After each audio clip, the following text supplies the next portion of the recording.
Well, good afternoon, ladies and gentlemen. Thank you for being here today. It is my pleasure to introduce Secretary of Defense Lloyd Austin III and Chairman of the Joint Chiefs of Staff, General Mark Milley. The Secretary and the Chairman will deliver opening remarks, and then we'll have some time to take a few questions. Please note that I will moderate those questions and call on journalists. Due to time constraints, I would ask those I call on to limit their follow-up questions to give your colleagues a chance to ask their questions, and I appreciate your assistance with this. With that, Secretary Austin. Thanks, Patrick. And good afternoon, everyone. Nearly 1 year ago, I first convened what became the Ukraine Defense Contact Group right here at Ramstein. Our goal was to improve the coordination of our support for Ukraine as it fought back against Russia's reckless and lawless invasion. Over the past year, this contact group has become an extraordinary community of action. And together we have rallied to defend the principles of democracy and freedom and sovereignty. So we're all back here at Ramstein a year later to build on that impressive progress. Over the past year, the members of this contact group have provided tremendous capability to Ukraine. Right after Russia invaded, we surged in javelins and stingers. And then we provided Ukraine's defenders with howitzers and HIMARS and other artillery. And we continue to rush in ground-based air defense capabilities and munitions to help Ukraine control its sovereign skies, and to help Ukraine defend its citizens from Russian cruise missiles and Iranian drones. Our collective efforts have made a huge difference on the battlefield. And now, in just a few short months, the contact group has delivered more than 230 tanks, more than 1,550 armored vehicles and other equipment and munitions to support more than 9 new armored brigades. We've also expedited our M1 Abrams timelines to supply Ukraine with more armored capability in the coming months. And the M1s that the Ukrainians will use for training will arrive here in Germany in the next few weeks. And all of this is huge progress. And I am confident that this equipment and the training that accompanied it will put Ukraine's forces in a position to continue to succeed on the battlefield. Ukraine's forces have formidable capability and courage, as we've seen throughout.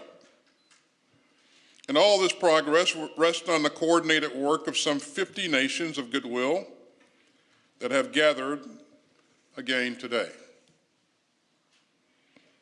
Now, let me say just a few words about the reports of unauthorized disclosure of sensitive and classified U.S. material.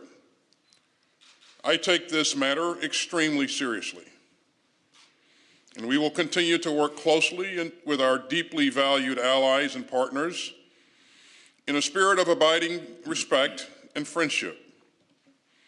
As I've discussed this issue with our allies and partners, I've been struck by their solidarity and their commitment to reject efforts to divide us. So nothing will fracture our unity or reduce our determination. Now, I'm grateful to my good friend, Alexei Reznikov, for joining us at Ramstein. And he once again gave us all a firsthand account of the battlefield dynamics, highlighting Ukraine's most urgent needs in the critical months ahead. We also heard from my colleagues in U.S. European Command about the progress on building Ukraine's combat power as Ukraine prepares to push back the lines of Russian invaders.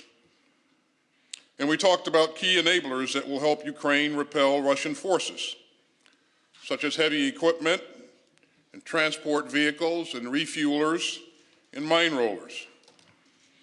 And I'd like to thank those here who announced donations of these important systems, including Germany and the Netherlands. We also discussed ways to intensify our sustainment and industrial-based initiatives. Now, Russia has continued its assault on civilian targets in Ukraine, including schools and theaters and apartment buildings. And those targets have absolutely no military value whatsoever. So we're helping Ukraine defend its citizens and its skies against Russian missiles and Iranian drones. Now, many contact group members have stepped up with new air defense systems and critically needed ammunition for those systems. And we're going to stay focused on the key capabilities that Ukraine needs right now, as well as in the medium term. Now, we also heard today from the European Union on its proposal to speed up the production and delivery of ammunition for Ukraine. And more countries are thinking about how they can increase industrial production, not just for the near term, but also for the medium term and the long term. And that is a powerful reminder that we stand with Ukraine's defenders for the long haul. You know, Putin made a series of grave miscalculations when he ordered the invasion of Ukraine more than a year ago. He thought that Ukraine wouldn't dare to fight back. But Ukraine is standing strong with the help of its partners. Putin thought that our unity would fracture. But Russia's cruel war of choice has only brought us closer together. And I'd note that Finland, which has long taken part in this contact group, is here today as a new NATO ally. I expect that Sweden will soon follow. And that makes something crystal clear. Putin's war of choice is not the result of NATO enlargement. Putin's war is the cause of NATO's enlargement. You know, when I first convened this contact group, I saw nations of goodwill that were eager to help Ukraine resist Russia's imperial aggression. I saw a coalition that stood united and firm. I saw countries determined to stand up for an open and secure world of rights and rules. And all of that was just as true at Ramstein today as it was a year ago. The Ukrainians are still standing strong in their fight for their freedom. They have the courage and the capability for the road ahead. And we will have their backs for as long as it takes. And so with that, I'll turn it over to the chairman. Thank you, Secretary. And I want to start off by thanking Secretary Austin for his leadership over the past year in this 11th Ukrainian Defense Contact Group, which has resulted in enormous support to Ukraine, not only from the countries of Europe, but really from the globe. And it wouldn't be happening without Secretary Austin's leadership, so thank you, sir. And thanks also to the ministers and chiefs of defense from over 50 countries that attended today and have consistently attended now for a year. And their participation and support is critical to the capability of the Ukrainian military to defend itself. It's been nearly a year since Secretary Austin began this contact group right here at Ramstein. And this forum has been vital to coordinate and synchronize the support, continued international support to Ukraine. I also want to thank Ukrainian Minister of Defense Reznikov and my colleague and partner, Chief of Defense General Zaluzny, whom I've had a chance to contact in the last week or so, and his representative here, General Moisuk, for their continued leadership. I also congratulate Finland on their accession into NATO. This historic event marks a deepening of the NATO alliance and reaffirms to the world the strength of this relationship. But this is not just about the United States and European security. NATO and this contact group help to uphold something bigger than that. They uphold the global international order, where all nations can live in peace and can prosper. a world that respects sovereignty and the rule of law, a world that counters unbridled military aggression. 421 days ago, Putin thought he could overthrow the Ukrainian government, thought he could fracture NATO as he launched an unprovoked war of aggression with hundreds of thousands of Russian forces crossing the border on multiple avenues of approach. He was wrong. Ukraine's spirit remains unbroken. There are now 31 members of NATO, and NATO is even stronger and united in the face of Russia's aggression and its attack on the rules-based order. The United States and the members of this contact group remain committed to supporting Ukraine as it fights for freedom against Russia's illegal and unprovoked invasion. To date, the United States has committed more than $35 billion in military assistance, including over 2 million tank and artillery rounds, tens of thousands of anti-armor weapon systems, air defense systems, and other forms of munitions, hundreds of tanks and armored vehicles, precision aerial munitions, and counter-UAS capabilities. In addition, there's about 2,500 Ukrainian soldiers conducting training right now in Germany. Another 8,800, almost 9,000, have completed training and have returned to Ukraine. And there are 65 Ukrainians that completed training on Patriot missile systems just recently. Since the early phases of this war, and for every month since, the United States has provided Ukraine with the capabilities to defend itself. And in conjunction with our allies and partners, we have delivered. This coalition will continue to provide vital training and additional capabilities for air defense and maneuver to enable Ukraine's ongoing fight.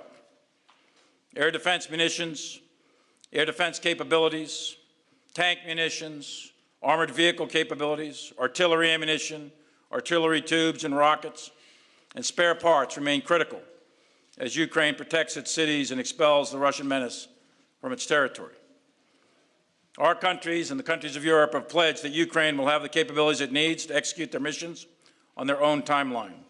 And we have pledged that support for as long as it takes, as the Secretary just said. This week, the United States announced our latest security assistance package as part of our ongoing commitment to Ukraine. As we stand here today, the Ukrainian military continues to perform very well. Intense fighting in and around Bakhmut continues and has for several months. Russia is expending significant manpower for very little gain. Russia is intensifying indiscriminate shelling in Avdiivka and other cities and urban areas. And Russia continues to pay severely for its war of choice. Unlike Ukrainian forces, who are highly motivated to fight for their country, to fight for their freedom, their democracy, and their way of life, the Russians lack in leadership, they lack will, the morale is poor, and the discipline is eroding. Russia has resorted to tightening conscription laws as they indiscriminately feed their citizens into the chaos of war, and so far they've been quite ineffective in the coordination or direction of combined arms maneuver on the battlefield. Over the past year, Russia's temporary territorial gains have come with enormous losses. Hundreds of thousands of Russians have fled their country in addition to the casualties. They are trying to avoid fighting in Putin's war. Russia continues to fail in achieving its strategic objectives. They failed to seize Kyiv, they failed to topple the Ukrainian government, and they failed to fracture NATO. In fact, they've done just the opposite. Kyiv stands, the people of Ukraine are emboldened, and NATO has never been stronger. As President Biden and Secretary Austin have repeatedly said, the United States remains committed for as long as it takes. Thank you, and I look forward to your questions. Thank you, Mr. Secretary. Thank you, Chairman. Our first question will go to Rachel Cohen, Defense News. Hi, thank you for doing this. I have one question for each of you. Mr. Chairman, we know from the recent leaks that the Pentagon was bullish on Ukraine's chances of retaking much territory in this spring counteroffensive. Is that still your assessment now, or what has changed? And are you concerned that spring conditions on the ground will slow things down? And then for Secretary Austin, looking at the current crisis in Sudan, what lessons learned from the Afghanistan evacuation are shaping your efforts to prepare to get U.S. Embassy staff out of Sudan, and has the State Department asked you to begin that process? Well, let me start by saying that I'm not going to comment on future operations specifically or any of the substances in any of these leaks that are out there. But I will say that our task and our commitment to Ukraine was to provide the training and the equipment for up to 9 brigades, armored mech brigades, to conduct either offensive or defensive operations. Those brigades are trained, they're manned, and they're equipped, and they are prepared for combat operations. So whenever and wherever Ukraine chooses to use them, we will continue that support, and I am very confident in those units' ability to succeed.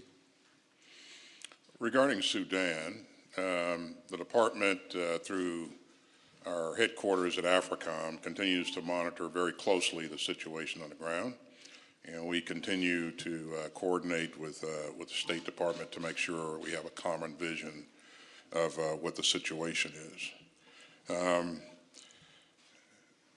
We always want to make sure that we're doing prudent planning, which is what we're doing.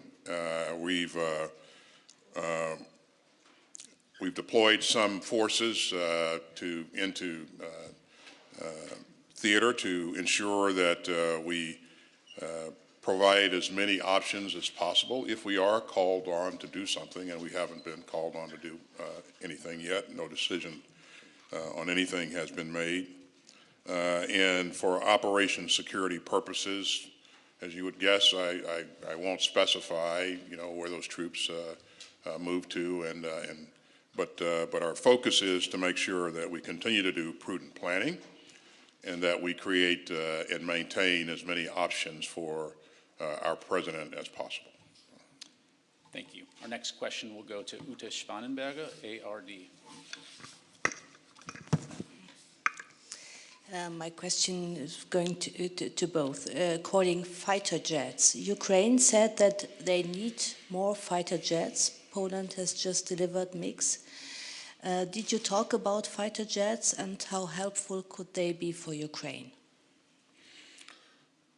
Right now, what we all believe is what Ukraine needs most urgently is ground-based air defense capability.